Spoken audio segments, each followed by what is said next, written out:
안녕하세요. 예, 안녕하세요. 예, 남북보건의료교육재단의 상임이사로 있는 김신군입니다. 우리 예, 은영위원장님인 우리 김영훈 교수님과 함께 오늘 이 어려운 상황에서 우리가 왜 남북보건의료 협력을 생각해야 되는지 이 관련된 얘기를 좀 나눠보려고 합니다.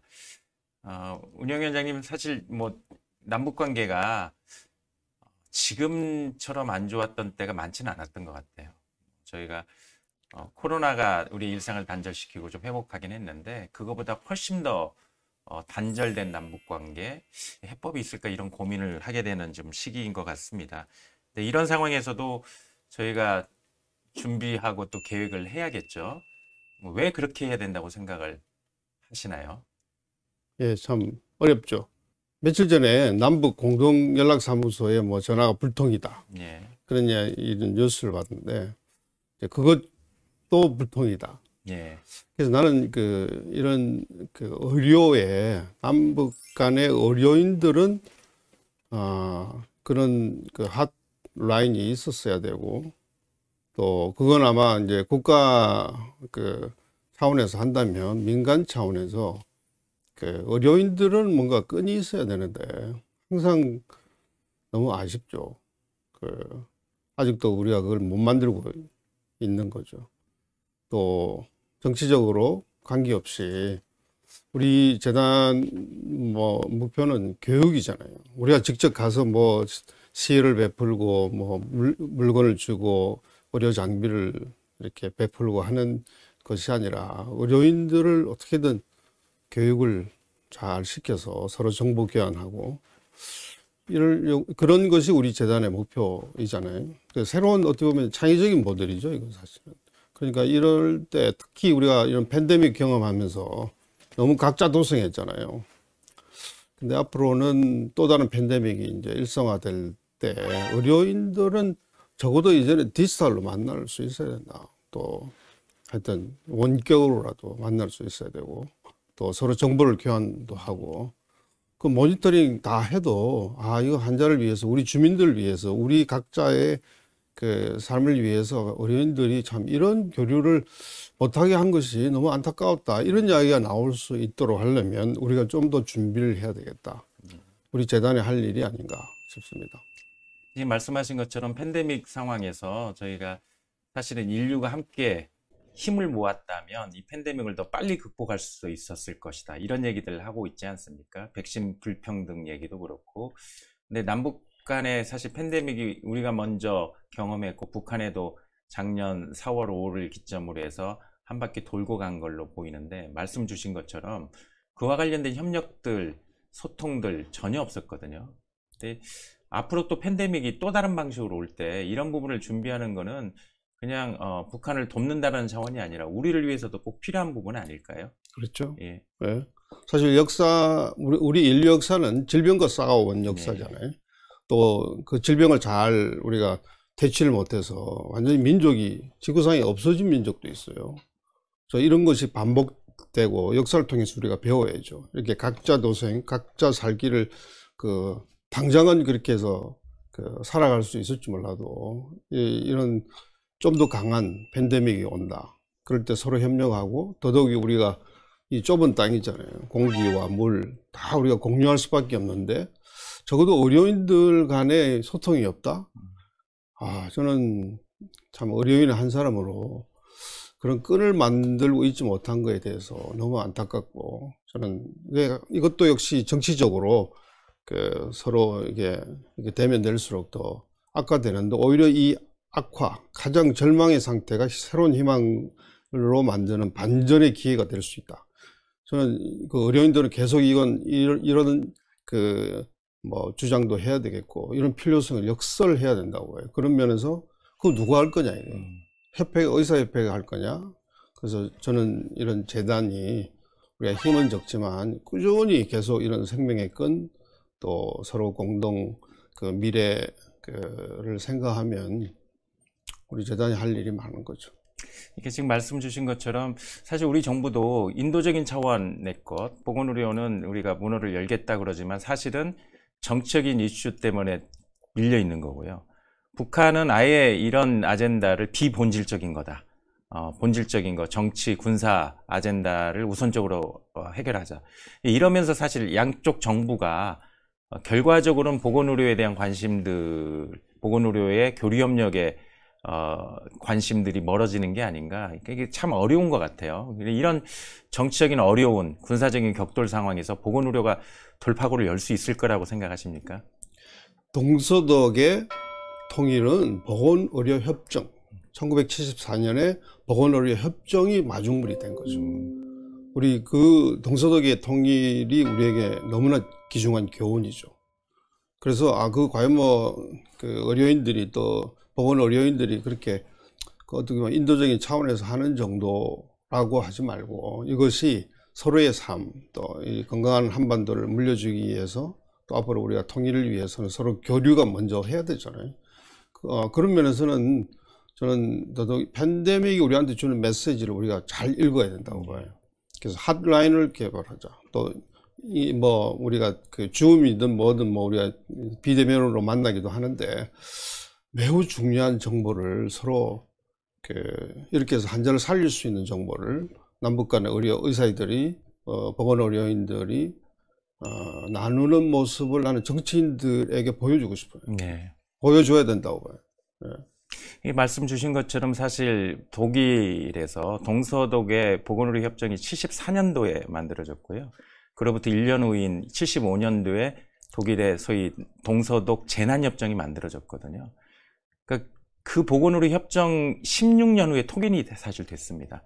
근데 저희가 사실 보건의료 협정에 대한 체결 중요성, 이것도 저희 재단을 비롯해서 계속 목소리를 내고 있지만 안 되고 있는 상황인데, 정치 쪽에 계신 분들 이 메시지를 정확하게 보셔야 될 것 같아요. 그렇죠. 결국 보건의료 협력이 두 국가가 공동체로 나가고 통일은 그만두더라도 굉장히 중요한 행보가 될 수 있을 것이다. 그리고 군사적으로 이렇게 격돌하고 있는데 서로 자존심 싸움 때문에 갑자기 테이블에 앉겠습니까? 그러니까 사실 그런 부담이 좀 적은 영역에서부터 이제는 조금 이건 중요하니까 소통해보자. 그래서 사실 우리와 같은 민간 단체들을 오히려 정부가 좀 적극적으로 활용하려는 자세를 갖는 것도 필요하지 않을까, 그런 생각도 좀 하게 되는 것 같습니다. 네. 근데 이 교수님은 보건의료, 특히 부정맥 전문가이신데 북한에 대해서 왜 관심을 갖게 되셨나요? 사실 전 세계에 어떤 나라든 가서 직접 의사들을 가르치고 직접 환자 시술도 하고, 또 그런 걸 통해서 우리가 좀 더 나은 기술과 지식을 공유하는 자리를 어디든 가서 우리가 했는데, 유일하게 못한 데가 북한이잖아요. 네. 그 북한이 왜 이렇게 우리가 못 갈까? 북한도 언젠가는 이런 문이 열렸으면 좋겠다는 생각을 한 것도 하나의 계기고, 또 미국에 있는 제 의사 친구가 너하고 이야기를 했지만, 그 북한 주민들이 어떤 병을 앓고 있고 부정맥은 어떻고 심장 그 병의 그 빈도는 어떻고 이런 이야기를 한 번도 들어본 적이 없다. 관심이 없냐? 와, 충격을 받았죠. 또 저희 부친 또 우리 정조 할아버지가 사실 평양의 협성신학교 1회 졸업생. 예. 그래서 만주 선교를 하시고 해외, 그러니까 선교사 1호죠. 예.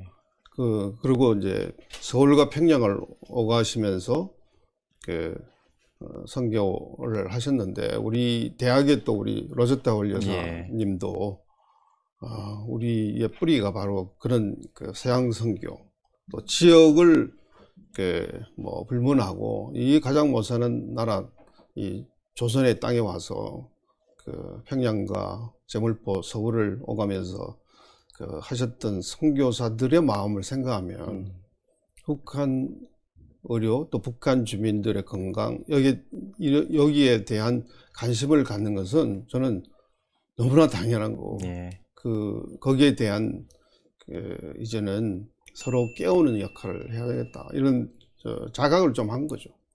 예, 말씀하신 거에 로제타 홀 여사 얘기가 나왔고 평양 얘기가 나왔는데, 사실 홀 가문은 평양과 서울, 북한과 또 우리를 연결했던, 그렇죠. 사실은 굉장히 중요한 역할을 했던 분이고, 귀홀병원이라고 해서 사실은 홀 여사의 부군인 윌리엄 홀이 청일전쟁 와중에 얻은 병으로 돌아가시고 그걸 기념하기 위한 병원이 세워진 곳이 바로 평양이었거든요. 그 기올병원이 소위 당시로서는 근대화된 서양 의료를 제공하는 아주 훌륭한 병원으로 만들어졌고, 우리 재단이 처음 시작할 때 사실은 평양과기대 의학부를 만들기 위해서 또 시작한 측면이 있는데, 그 의학부와 평양과기대를 건설하기 위해서 거기를 땅을 복귀하는 가운데 그때 토마스 선교사, 우리나라 최초의 사실은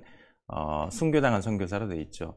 그 관련된 것들이 나왔다, 이런 얘기를 제가 듣고서 이거는 또 특별한 어떤 섭리가 있는가 아닌가라는 생각을 하게 됐는데, 그 내용을 조금 말씀을 해주시면 어떨까요? 기올병원의 자리가 지금 평양의대 예. 부속병원이고,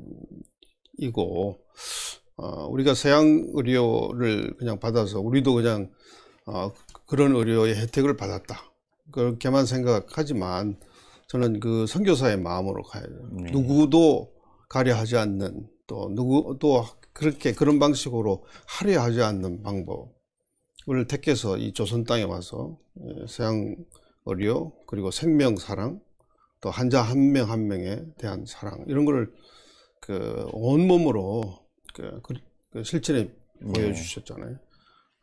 저는 이 팬데믹을 이기는 그 힘도, 또 지금의 우리가 다양한 그 어려운 질병을 만났을 때에 환자에게 최선을 다해야 되는 이유도 바로 이 생명에 대한 지극한 사랑에서 출발해야 되고, 또 그런 유산을 우리가 물려받았는데 이제는 좀 갚아야 될 때가 오지 않습니까? 이제 갚아야 될 대상이 누군가, 바로 우리 젊은 사람들은 그 북한이라고 하는 이 어떻게 보면 갇혀져 있는 어떻게 보면 단절의 기간, 75년의 단절의 기간 동안 우리가 섬나라에 살고 있잖아요. 그 선교사 분들이 지금 우리에게 뭐라고 이야기를 하실까? 적어도 우리가 끈이라도 연결하려는 노력, 이것이 우리 재단을 통해서든 또는 주위에 많은 사람들이 좀 참여하도록 만들고, 지금도 우리가 어렵지만 계속 후원해 주신 분들이 있잖아요. 저는 그런 그 희망, 기대 때문에 그런 게 아닌가 싶습니다.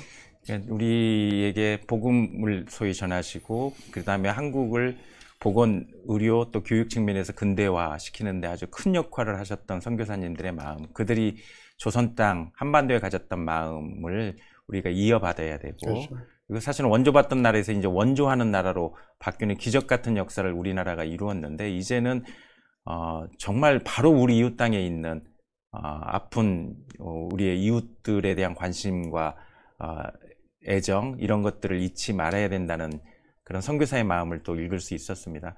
자, 2015년도에 저희 남북보건의료교육재단이 설립되었고, 아까 교육을 매개로 한 그런 독특한 재단이라는 말씀을 해주셨는데, 지난 이제 한 8년 동안에 좀 발자취, 그리고 좀 변화가 있었던 거, 이런 내용들을 조금 얘기를 해주시면 어떨까 싶습니다. 예.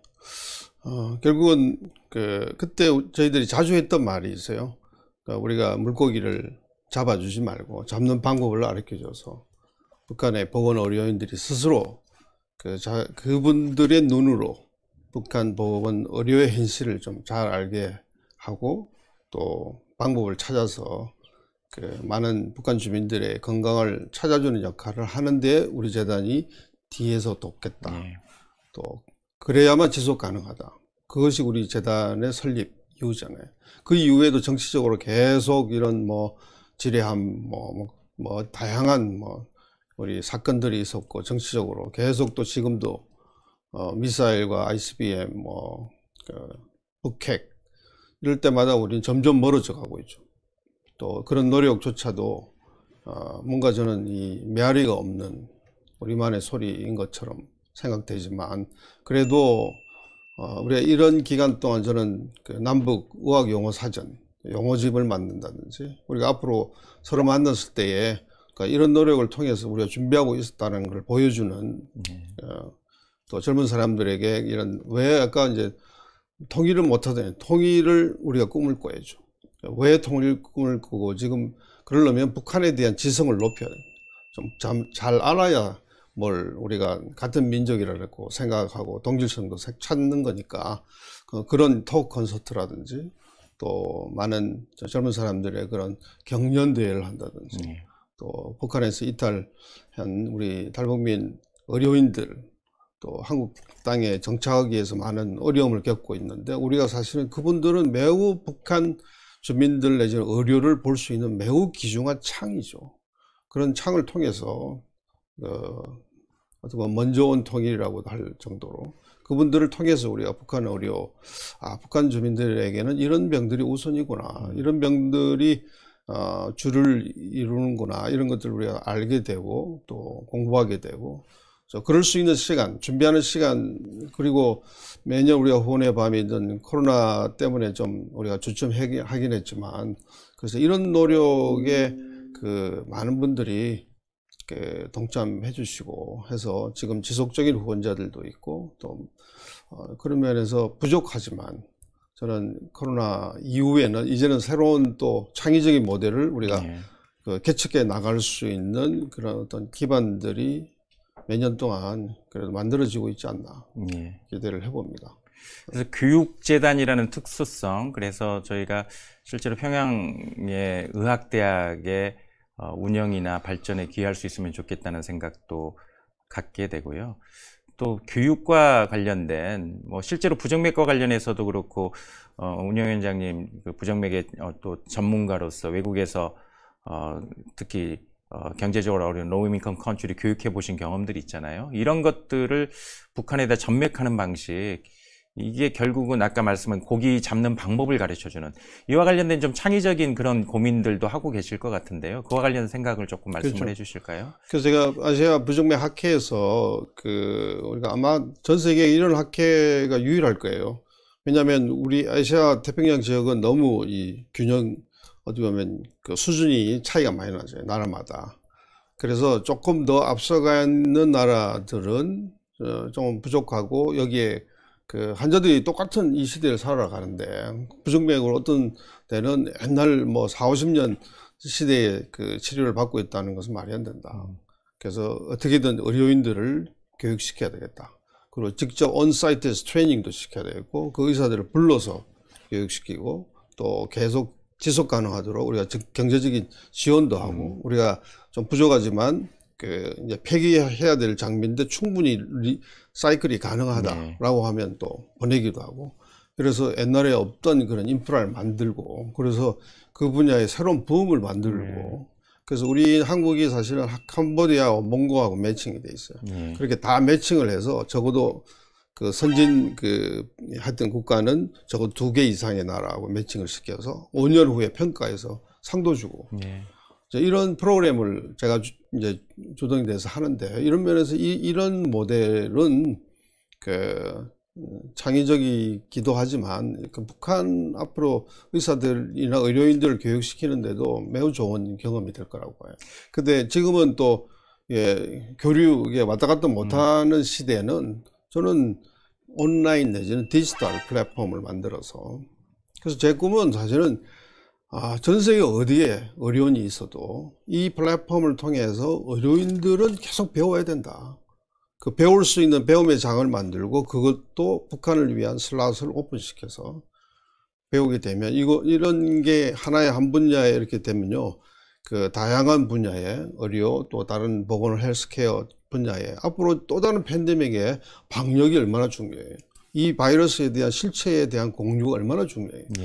그거는 꼭 이런 정부를 통하지 않고서도 민간 차원에서도 저는 그렇게 열릴 희망을 우리가 갖고 부정맥 분야에서부터 이렇게 시도하고 어느 정도 성과를 내고 있죠. 그런 날이 오기를 희망해 봅니다. 그러니까 굉장히 좋은 모델을 만드신 것 같아요. 학회가 단지 학술 연구만 하는 게 아니고 결국은 그걸 통해서 생명을 살리는 거를 목표로 하는데, 그거에 먼저 좋은 기술을 가지고 선도하고 있는 국가들이 좀 그게 부족한 국가들을 돕는 모델을 학회라는 플랫폼을 통해서 만들었다. 이거는 굉장히 독보적이고 역시 김영훈이구나라는 거를 생각하게끔 하는 꼭지인 것 같은데, 한편으로 아쉬운 거는 근데 정작 몽골 캄보디아는 하는데 북한과는 못하고 있다라는 게 너무 아쉬운 너무 거고요. 네. 저도 이제 이 당뇨병 학회, 전 당뇨병 전공자로 국제 당뇨병 연맹을 통해서 말씀하신 것처럼 온라인으로 하는 교육 모듈 이거를 저희가 쿼터 한 50개 정도를 북한 쪽에 제공을 하고 북한의 당뇨병 전문가들이 그걸 트레이닝을 받게끔 하고 그리고 관계가 좋으면 저희가 가서 그분들과 함께 집단 또 세미나를 하면서 그런 훈련하고 실습하는 기회를 갖기를 원했는데 그게 갖는 장점이자 단점 제가 생각했던 건 뭐 굉장히 좋은 모듈 교육이 돼 있지만 다 영어로 돼 있거든요. 근데 우리끼리 하게 되면 사실은 영어가 아닌 우리말을 통해서 얼마든지 더 좋은 소통과 교류 또 훈련이 될 수 있을 것 같은 이런 아쉬움이 좀 있었거든요. 그래서 머지않아 정말 보건의료 영역에서의 그런 좀 모멘텀이 만들어졌으면 좋겠다라는 생각을 하게 되네요. 그래서 그 우리 지금 엘스페어 그 세계적인 그 출판회사 엘스페어하고 공동으로 해서 고대 의료원이 예를 들면 베이직 그 간호 스킬 130개 전부 이 동영상으로 만들어 가지고 다 제작했어요. 이제 그거는 이제 한국말로 했기 때문에 한국말로 해서 이제 영어로 번역하고 또 각 나라별로 이제 해서 이제 동남아시아 쪽에 다 그 공유하려고 하거든요. 근데 이미 이 한국말도 우리 여기 탈북 그 의료인들하고 잘 좀 자문을 받아가지고 북한에 있는 그 의료인들이 또는 간호사들이 보기에도 이건 충분히 도움이 되겠다. 그러면 저는 어떤 방법을 통해서든 좀 전해줄 수도 있고 그런 그 플랫폼을 공유하면 앞으로 이게 또 다른 것으로 이어질 수 있는 계기가 되지 않을까. 앞으로 이제 이런 창의적인 모델을 해서 직접 만나서 어디서 보자. 뭐 무슨 정치적으로 뭔가 해결이 돼야만 회담도 하고 하는 그 이제 이 수준에서 좀 이제는 그 뛰어넘어야 되지 않을까. 그런 생각을 하죠. 이게 지금 말씀하신 거가 사실 우리 재단이 할 수 있는 교육을 매개로 한 굉장히 창의적인 접근이라는 생각을 해보고요. 엘세비어 같은 뭐 아주 유명한 이런 출판사들이 같이 협력하면서 그렇죠. 이런 모듈을 개발을 하고 그걸 우리가 주도하고 그걸 북한의 보건의료인과 언젠가 함께 공유할 수 있는 그런 시간 한번 기대해 봅니다. 근데 이제 그 지금 말씀하신 교육, 이런 교류를 위해서는 실제로 상대방이 또 얼마나 준비되어 있고 수준이 과연 그게 되느냐라는 것도 굉장히 중요한 관건일 것 같은데 실제로 북한에 다녀오신 적이 있잖아요. 꽤 오래되시긴 했지만 그때 만났던 북한 보건의료인들의 수준이라달까 좀 이런 정도 특히 최신 기술이라든지 뭐 새로운 약이라든지 이런 것들을 경험하지 못했는데 이게 바로 좀 적용 가능할까 이런 의문이 있을 것 같은데 어떻게 생각하십니까? 어떻게 보면 우리의 눈, 우리의 시각으로 보면 이게 뭐 몇십 년대 뒤졌다, 뭐 차이가 있다. 근데 질병이 다르잖아요. 질병이 달라요. 뭐 우리가 옛날에는 그랬죠. 바이러스 우리는 시대에 살고 있고 북한은 기생충과 박테리아 시대에 살고 있는데 거기에 지금 코로나와 같은 바이러스가 어떻게 보면 겹쳐가지고 북한은 이중고를 겪고 있을 거다. 또 결핵이라든지 뭐 이런 참 우리도 OECD 중에서 1등 하고 있지만 사실은 그런 환자들을 돌보는 의료인들 입장에서는 우리가 하고 있는 의료하고 좀 다를 수 있죠. 그런데 그 의료인들의 그 진정성, 뭐 진정 의료라고도 하고 뭐 참 정성 의료라고도 하잖아요. 그 환자들을 생각하는 마음 같다고 생각해요. 그리고 아주 혈정적 어떻게든 환자에게 좀 도움이 되는 내가 의사이고 싶어 해요. 근데 사실 쓸 수 있는 무기가 별로 없잖아요. 약이라든지 이런 여러 가지 기술이나 그 진단 기법이 그것 때문에 굉장히 어려워하고 안타까워하고 있다. 하여튼 질병에 대한 또 환자를 대하는 태도만큼은 남과 북이 다르지 않다. 근데 너무 이제 그동안에 우리 단절과 여러 가지 그런 환경의 어떤 변화 때문에 다른 질병을 주로 보게 되는. 북한도 지금 감염이라든지 심혈관이 많죠, 사실은. 근데 심혈관의 원인이 그런 풍족한 그런 영양 공급이 안 된 데다가 고령화되고 또 감염이 계속되면서 심혈관 질환으로 이어지는 우리하고는 조금씩 같은 병으로 나타나도 기저질환이 다를 수 있는 이런 데 대한 연구도 이제 심도 있게 해야죠. 예, 그런 면에서 저는 남북 간의 의료인들 간의 교류는 그 전 세상을 향해서 새로운 메시지를 우리가 줄 수 있는 너무 좋은 그 기회가 될 수 있다.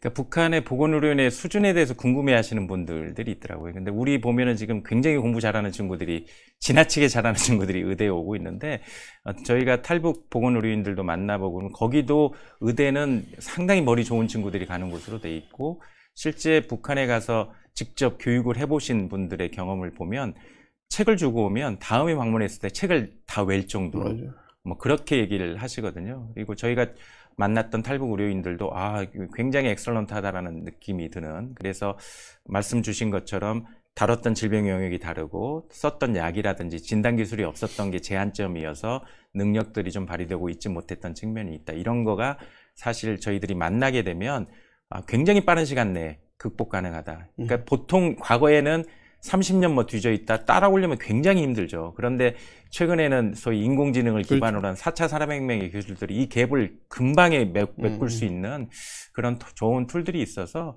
교육도 역시 그런 매개로 해서 굉장히 빠른 발전들이 가능할 거라는 기대를 또 해봅니다. 그렇습니다. 말씀 주신 것처럼 그 북한의 뭐 심혈관 질환 얘기도 하셨고 감염성 질환 얘기도 하셨는데 뭐 여러 가지 산적한 과제들 북한의 보건의료와 관련된 이런 부분에 우리가 좀 우선적으로 관심 갖고 주목하고 협력해야 할 부분이 있다라고 하면 어떤 부분을 말씀을 해주시겠어요? 그래서 저는 가장 우선적으로 그 결핵이나 폐질환 또 이 감염에 대한 그것부터 우선적으로 해야 된다고 봐요. 그거 사실 급하죠. 북한에 이미 알려져 있잖아요. 그 결핵이 아프리카 국가 그 몇몇 나라 모잠비크나 이런 그 나라 수준으로 그 2차성 또는 특히 내성 다재내성 결핵이 많다는 거. 그래서 여기에 대해서는 저는 그 NGO 국제적인 공조가 필요하다고 봐요. 열고 또 지원하고 계속 모니터링하고 이런 노력부터 시작해야 된다.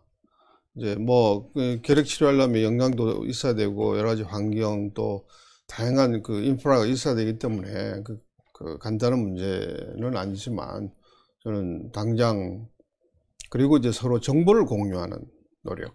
그래서 이제 감염병의 핫라인 개설 이런 게 매우 지금 우선적으로 우리가 고려를 해야 될 것이 아닌가. 그리고 우리 이제 대한민국에도 이제 이렇게 하면 누가 이 분야에 그 열정을 갖고 할 거를 과연 챔피언이 누구냐, 누가 그 북한과도 신뢰를 만들면서 이 정도면 대내외적으로 또는 국제적으로도 이런 사람을 통해서도 그런 역할을 할 수 있는 사람들 우리가 자꾸만 발굴해내고 키우고 할 필요가 있어요.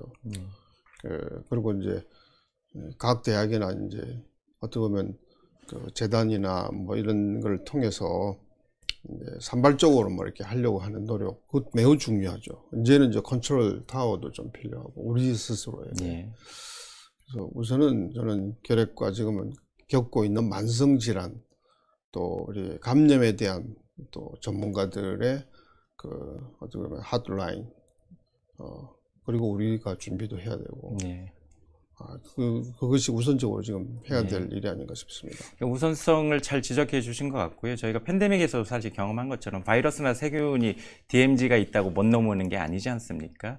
그래서 지금 우리 재단 또 후원으로 감염병 용어를 비교하는 것들도 이미 작업을 하셔서 감염병과 관련된 남북의 보건의료인이 소통하는데 서로 엉뚱한 얘기에서 이해를 못하는 일이 없도록 하는 것도 저희 재단이 또 진행을 해왔던 사업 중에 하나고요.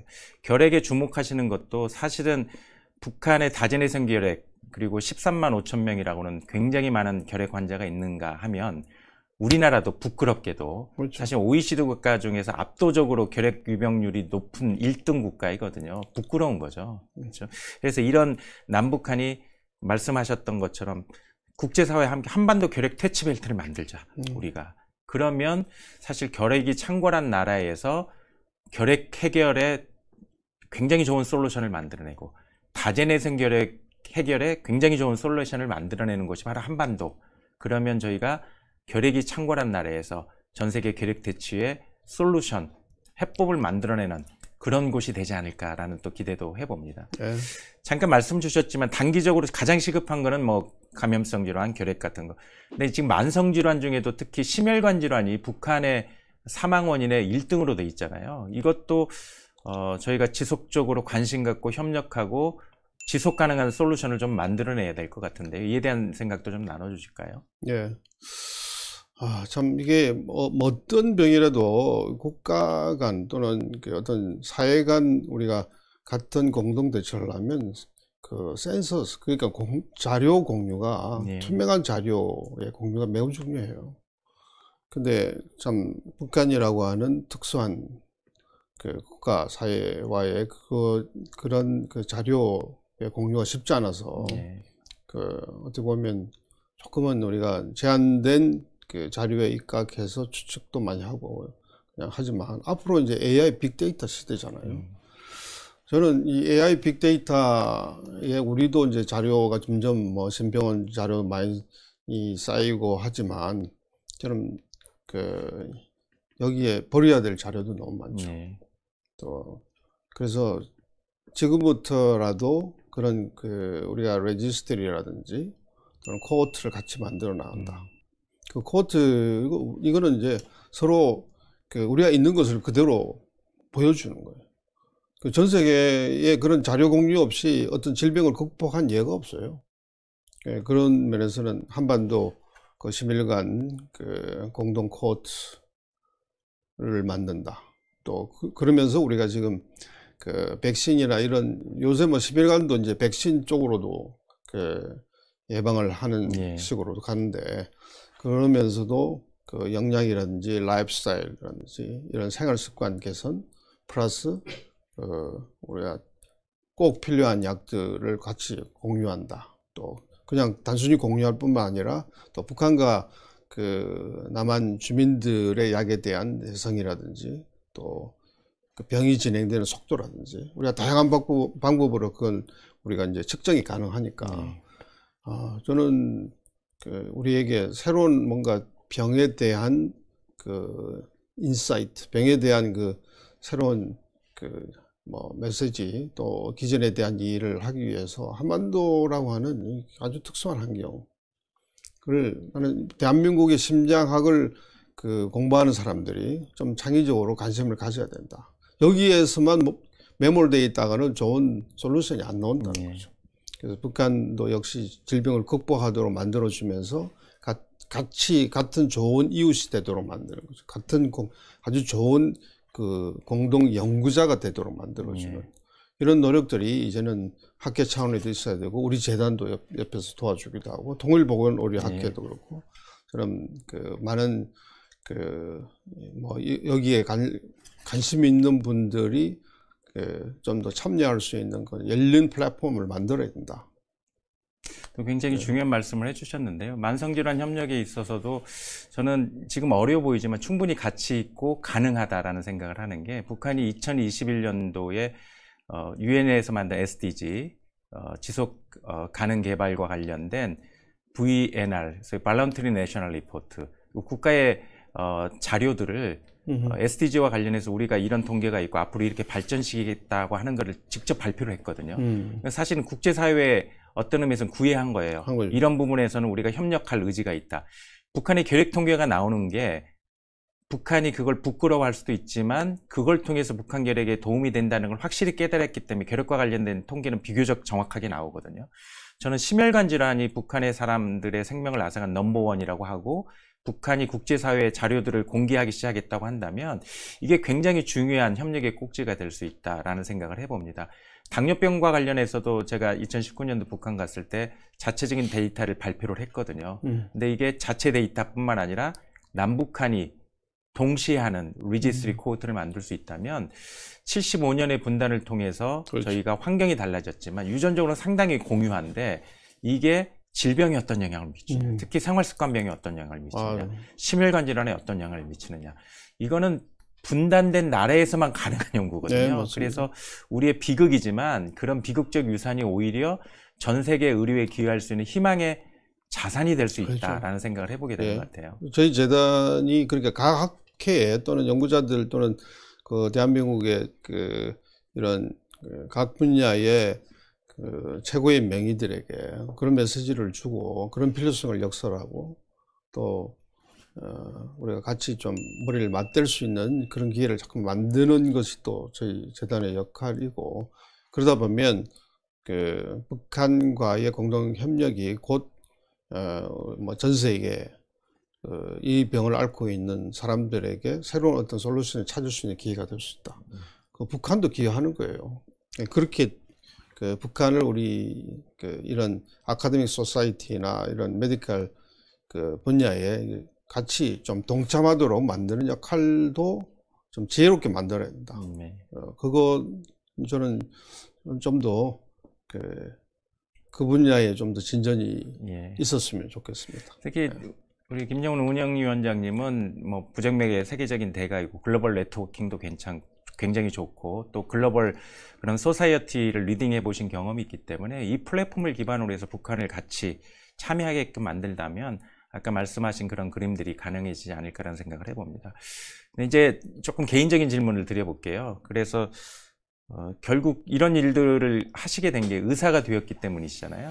근데 개인적으로 언제부터 의사가 되어야겠다 이런 생각을 하시게 되었나요?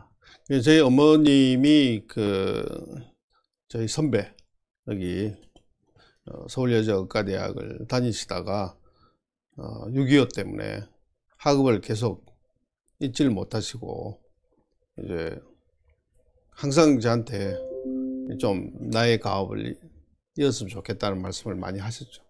그래서 제가 고등학교 때, 중고등학교 때부터 항상 나는 의사를 해야 되는 운명인가 보다. 그렇게 또 준비하고 기도하고 했죠. 그게 아마 어머님의 영향이 가장 컸고, 그 이전에 또 외할아버님이 또 한의사 하셨죠. 그러니까 가족이나 환경이 뭔가 내가 이렇게 나만 좋은 게 아니라 내가 뭔가 노력을 해서 환자들에게도 도움이 되고 하는 것이 너무 멋져 보였어요. 그런 것이 오늘 이 자리에 있게 된 이유죠. 근데 그 중에서도 특별히 부정맥을 전공하는 의사로서의 길을 걷게 되셨잖아요. 그것도 특별한 계기가 있으셨을까요? 그래서 저는 그 의사 하면서 제일 보람되고 한 것이 상황의 완전한 역전. 그러니까 제가 본과 3학년 때 전기 충격으로 완전히 심장마비로 막 그 경련을 일으키는 환자에게 전기 충격으로 완전히 정상 리듬이 돌아오고, 한 200km로 막 빨리 뛰는 환자에게 어떤 치료를 하니까 정상이 되고 한 몇 초 만에, 야, 저런 다이나믹이, 아니 도대체 심장에 어떤 일이 생겼길래 그리고 그 심장을 근본적으로 그런 그 발작이 일어나지 않도록 하는 그런 치료, 또 원인 규명, 너무 궁금하다. 그래서 뭔가 다이나믹하게 뭐 죽었다가 소생시키고 또는 우리가 적절한 치료하면 완전히 건강한 삶으로 되돌릴 수 있는 그런 상황의 역전. 구애말 그 말로 없는을 좋아하는 거지. 그런 게 가장 제 성격에도 맞고, 또 그러니까 솔루션이 없이 계속 이렇게 슬로우 메디신도 필요하죠. 그러나 그런 응급 상황에서 힘들어하는 환자를 정상으로 돌리는 부정맥 환자를 제가 본과 3학년 때 응급실에서 경험하면서 내가 저 분야에 좀 전문가가 되고 최고가 돼야 되겠다. 좀 저를 믿고 오는 환자들에게 좀 희망이 돼야 되겠다. 이런 생각을 하게 된 거죠.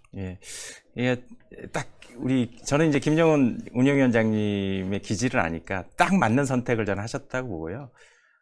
저도 사실은 순환기내과 돌면서 그게 되게 매력적이어서 저도 순환기를 해볼까 이런 생각을 한 때도 있었는데. 그런데 했었어야 되는데. 근데 뭐 이미 우리 운영위원장님이 그 분야에서 엑셀런스를 보이시니까 저는 다른 영역에서 좀 엑셀런스를 보이는 의사가 돼보면 어떨까. 그런데 저는 이제 만성질환, 주로 당뇨병과 같은 질환은 평생 보시거든요. 그러니까 일도양단은 하지 않지만 누군가의 인생에 단회적인 만남이 아니라 지속적으로 그분이 사실은 돌아가실 때까지 젊었을 때부터 뭐 이런 게 또 제 기질에는 또 맞는 것 같아요. 근데 어쨌든 부정맥 전공하시고 우리나라 부정맥 케어의 수준이 굉장히 높아졌다고 저는 생각하는데 실제 글로벌 수준에서 어느 정도 수준이라고 생각하십니까? 예, 뭐 치료 또는 우리가 하고 있는 시술, 또 진단, 뭐 또 의사들의 그 수준 뭐 세계적이죠. 많이 올라왔죠. 그런데 아직도 우리가 잘 그 조직하고 계획해서 5년, 10년 이후를 내다보면서 그 좀 전향적 연구, 또 다기관 같이 힘을 합치고 우리가 주관이 돼서 전 세계의 그 유수한 기관들하고 같이 전향적 연구를 해서 그 완전히 가이드라인을 바꾼다. 또는 우리가 치료하고 있는 이 프랙티스의 어떻게 보면 물줄기를 확 바꾼다. 이런 그 선례가 아직 많잖아요. 이제 그런 그 연구들을 준비해야 되고 또 그런 연구를 할 수 있는 후배들을 잘 키워야 될. 그리고 우리가 하고 있는 치료, 우리의 IT라든지 이런 빅데이터 AI들이 이제 앞으로 상용화되고 많이 이제 활성화될 때 저는 이제는 치료의 글로벌 스탠다드를 만드는 역할을 대한민국이 좀 하게 된다면 이제 세계적이라고 할 수 있죠. 아직 저는 가야 될 길이 멀다. 예. 세계적이지만. 예. 그래서 뭐 그래도 겸손함을 또 보여주셨는데 뭐 탑이라고 해도 아시아권에서 뭐 탑이 이미 되었고요. 근데 지금 말씀하시는 건 저도 사실은 굉장히 공감하는 부분인데 저는 이제 저희 동료들 후학들한테 항상 하는 얘기가 의사로서의 보람이 무엇이겠느냐. 결국 환자들의 생명과 건강에 긍정적인 영향을 주는 건데 내가 만나는 환자뿐만 아니라 내가 만나지 않는 환자, 전 세계에 있는 환자들에게 우리가 긍정적 영향을 줄 수 있는 방법은 하나다. 권고 안에 실리는 거죠. 조금 더 욕심내자면 해리슨의 사이테이션이 되는 거죠. 그러면 우리가 만든 연구 결과를 통해서 우리가 만나지 못하는 환자들의 건강 행복에도 기여할 수 있다. 우리가 그런 연구들을 좀 주도해보자. 예. 이런 얘기들을 하곤 합니다. 그렇습니다. 앞으로 운영위원장님 임상의사로서의 계획 혹은 연구자로서의 계획 또 있으실 것 같은데 그 말씀을 좀 해주실까요? 예. 그래서 제 목표는 뭐 저한테 주어진 시간이 얼마나 있을지 모르지만 그 아바타예요. 아바타의 개발.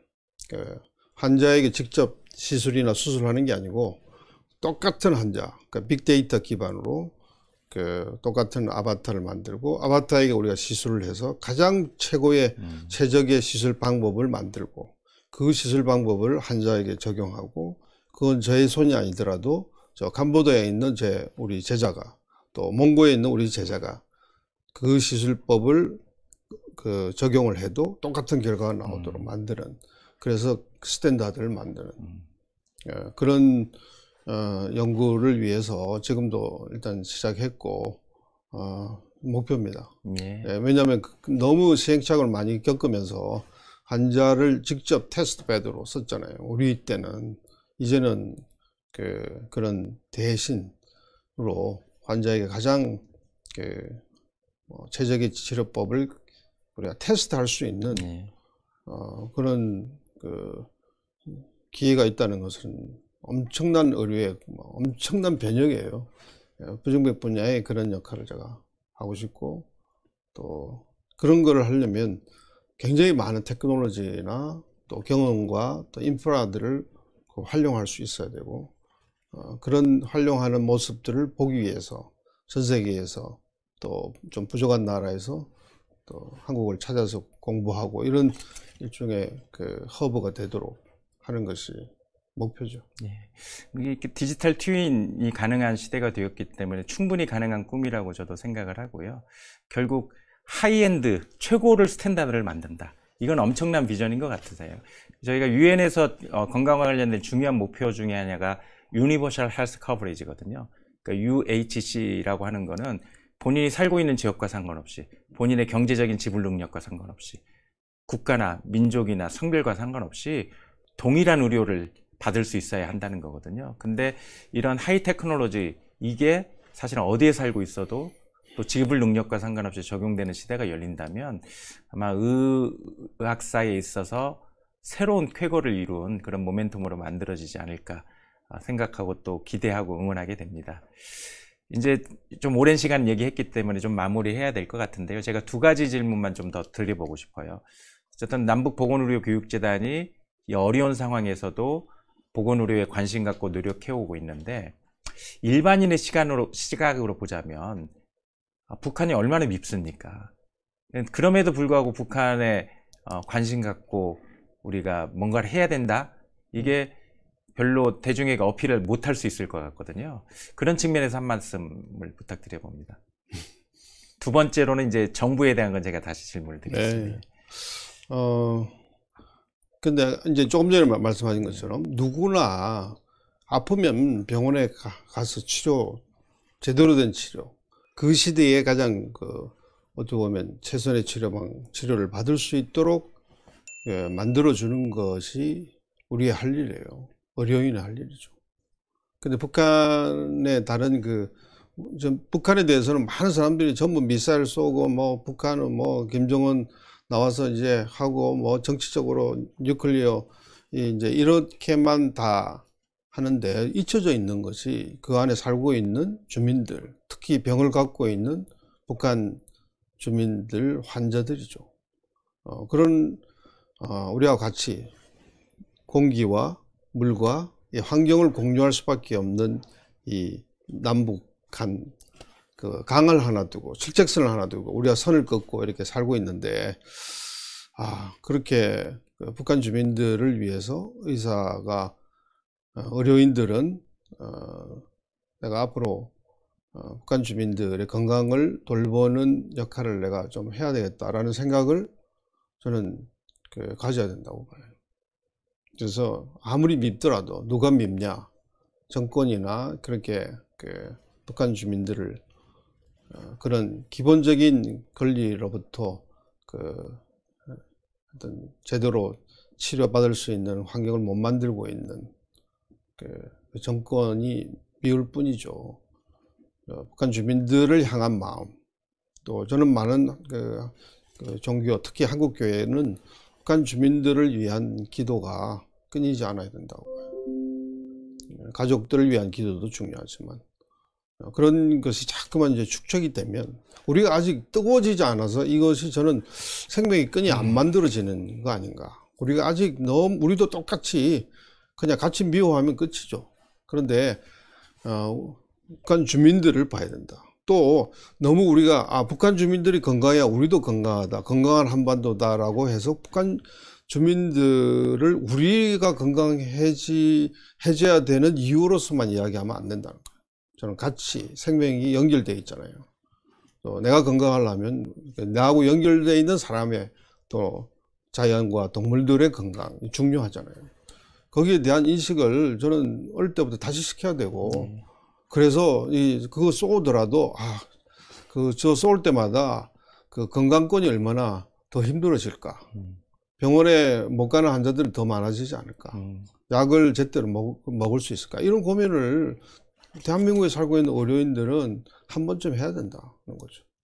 이게 지금 말씀하신 거의 중요한 포인트. 저희가 사실 코로나로부터 배운 교훈이 있다면 모든 생명은 이때에 있다. 우리가 마스크를 쓰고 백신을 맞는 것도 내 건강과 타인의 건강이 연결돼 있다는 거를 사실 실증적으로 보여주는 행위라고 생각할 수 있을 것 같고요. 두 번째도 굉장히 중요한 말씀을 주셨는데, 핵을 쏘고 미사일을 쏘고 많은 군인들이 행진하고 그럴 때 핵과 군인만 보는 게 아니라 오히려 저걸로 인해서 더 많은 사람들이 건강으로부터 소외되고 있지 않을까, 더 취약해지지 않을까, 이런 생각을.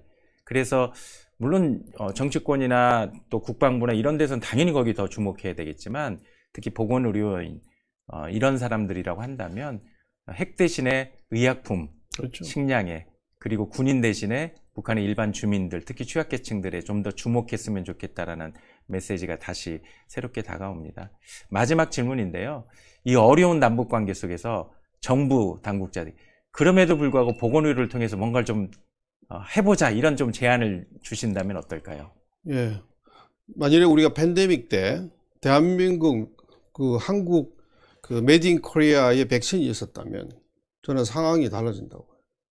그런 거 없이 아스트라나 화이자 백신을 쓸 수밖에 없는, 그러니까 사실은 우리가 북한에 대해서 또 우리가 방역이 처음에는 뭐 그 K 방역 어떻고 했지만 우리가 컨트롤 타워 없이 굉장히 우왕좌왕한 거 많아요.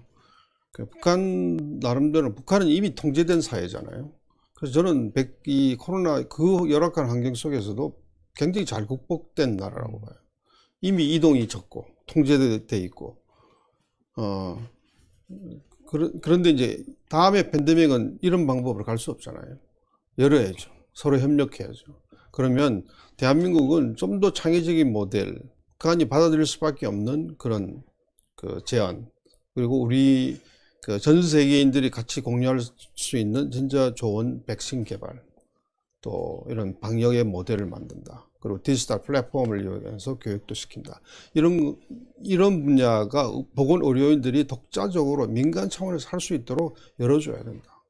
그 다른 정치적인 거나 국방적인 거, 이 나라를 의 안보도 중요하지만 앞으로 장기적으로 5년, 10년 이후에 앞으로 좀 장기적으로 보면 보건 의료의 그 선진화를 통해서 이게 좀 완전히 막혀 있는 담을 허물고 서로 교류할 수 있고 서로 이해하고 그것이 하나의 단초가 될 수 있다. 그래서 보건 의료 전문가들에게 기회를 달라. 그리고 그런 새로운 이런 백신 개발이라든지 우리가 이 상황을 역전시킬 수 있는 이런 선진국으로서의 역할을 우리가 이제까지 옛날에 수입만 했다가 이제 대한민국 걸 전 세계가 공유하고 거기에 북한도 포함될 수 있도록 하고 지금 겪고 있는 이런 다전예성이라든지 계획도 조금 더 우리가 공조하고 새로운 진단법을 개발하고 지금 AI나 이런 걸 통해서 한다면 저는 이전과는 다른 좀 새로운 해법이 나올 수 있어요. 네. 다른 여러 아젠다를 많이 만들지만 이 정부는 북한과의 협력에는 보건의료의 핫라인 또는 보건의료를 전문가들에게 좀 맡긴다. 그런 태도가 꼭 있어야 된다고 봅니다. 예, 저는 정부 당국자들이 역사로부터 좀 교훈을 받았으면 좋겠다, 배우면 좋겠다. 80년도에 우리 전두환 정부 때 아웅산 테러 사건이 있었잖아요. 북한이 저질렀던 정말 무도한 행위였고 그 테러에서 전두환 대통령이 그래도 살아났거든요. 그런데 그 1년 후에 우리나라에 엄청난 홍수가 있을 때 북한에서 홍수 지원하겠다라는 메시지가 왔어요.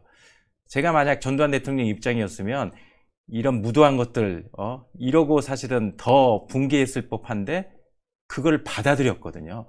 아마 북한도 그걸 기대하지 않고 지원을 하겠다고 의사를 밝혔는지도 모르겠지만 근데 그런 어려운 상황에서의 그 하나 결국은 수혜 지원이라는 또 생명과 건강을 살리는 데 기여하는 일정한 모멘텀인데 그걸 받아들이면서 회의가 열리고 남북의 처음 경제회담이 열리고 남북 이산가족 상봉이 최초로 이루어지게 되거든요. 그러니까 사실 굉장히 위기였고 전쟁이 촉발될 만한 어려웠던 그런 테러 사건 이후에도 결국은 생명을 살리는 끈을 통해서 모멘텀을 만들었다. 저는 이 역사로부터 좀 배우고 교훈을 얻었으면 좋겠다라는 말씀을 정부 당국자에게 꼭 드리고 싶습니다. 그리고 마지막으로 제가 DMZ를 항상 드림 메이킹 존으로 만들어야 됩니다. 또 이런 세계적인 그런 첨단 우리가 의료를 같이 할 수 있는 병원이라든지 그런 하여튼 공간을 좀 만들기도 하고 우리가 머리를 맞대고 서로 이제 앞으로 이런 팬데믹을 이겨나가고 또 DMZ에서 또 전 세계를 질병으로부터 구하는 어떤 획기적인 어떤 연구를 할 수 있는 공간으로 변모시키고 저는 이런 꿈을 꿉니다. 꼭 DMZ라고 하는 그 사이트가 아니더라도 드림 메이킹 존을 우리가 가상적으로라도 만들고 거기에는 누구든 참여하면서 그런 꿈을 꾸면서 ICBM 핵이라고 해도 그 위협 속에 살고 있는 아픈 주민들을 생각하면 아마 점점 미워하는 북한이 아니라 우리가 같이 껴안고 같이 우리가 머리를 맞대는 파트너가 될 수 있지 않을까 생각을 해봅니다. 예. 이제 마무리하겠습니다. 제가 학생들한테 그런 질문들 던지거든요. 남북을 살아가는 사람들 생명의 무게는 다른가? 근데 사실 생명의 무게가 다르다고 대답할 수 없죠. 그런데 현실에서는 정말 생명의 무게가 다르게 느껴지는 것 같습니다. 그래서 저희가 6월 달에 코로나 때문에 멈추어져 있던 후원의 밤을 드디어 합니다. 그 주제가 우리 생명의 무게는 다른가입니다. 그날 또 우리 함께 우리 운영위원장님 또 좋은 톡을 저희가 들을 수 있을 걸로 기대하고요. 오늘 또 함께 해주셔서 감사하고 남북보건의료교육재단의 앞으로 행보에 더 큰 관심과 응원을 부탁드리면서 오늘 이 자리를 마치도록 하겠습니다. 함께 해주셔서 감사합니다. 예, 감사합니다. 네.